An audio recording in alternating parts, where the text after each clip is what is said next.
ايه حكايه اللاجونز الكتيره في المشاريع السكنيه اللي بنسمع عنها دي يا شهاده؟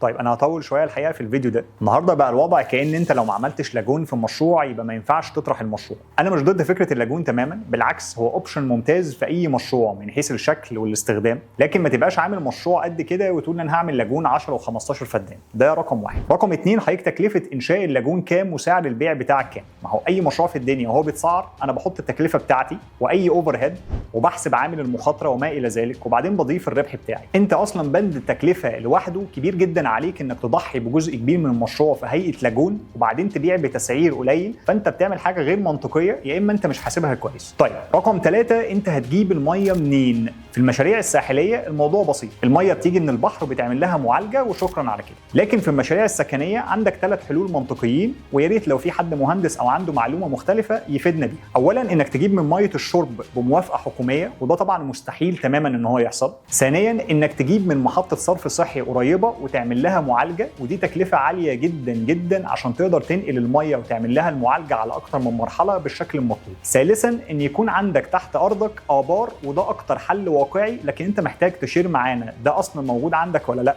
انتاجها شكله عامل ازاي، هل في انتاج يومي يسمح انك تعوض الفائض اللي بيحصل لميه اللاجون سواء كان من التبخر او اثناء عمليه الصيانه او التسريب او ما الى ذلك. طيب اخر نقطه بقى، انت حضرتك ربنا كرمك وقدرت تعمل اللاجون وممكن فعلا تعملها، انت هتعمل لها صيانه ازاي؟ ما هو سعر البيع بتاع حضرتك متحكم في كل شيء، لان هو اللي بيحدد قيمه الصيانه اللي لا تتماشى تماما مع صيانه مشروع بالشكل ده. والا كنا شفنا شركات كبيره زي سودك وغيره من المشاريع اللي لسه مطروحه جديد بيعملوا لاجون، اللي منهم بيعمل باحجام منطقيه جدا، على الرغم ان هو بيبيع بيمكن 4 أو 5 اضعافك. الملخص ان يا اما حضرتك عندك نيه مبيته بتغيير الماستر بلان والموضوع يرسى في النهايه على بحيره عاديه ان تكلفه انشاءاتها وصيانتها اقل بكتير، يا اما حضرتك مش حاسب تكاليفك بشكل سليم وبتاخد ريسك كبير، والريسك ده انت مش بتاخده لوحدك، انت كمان العملاء تاخد معاك الريسك ده. يا اما في حاجه احنا نجهلها واتمنى ان يبقى في حد بيوضحها.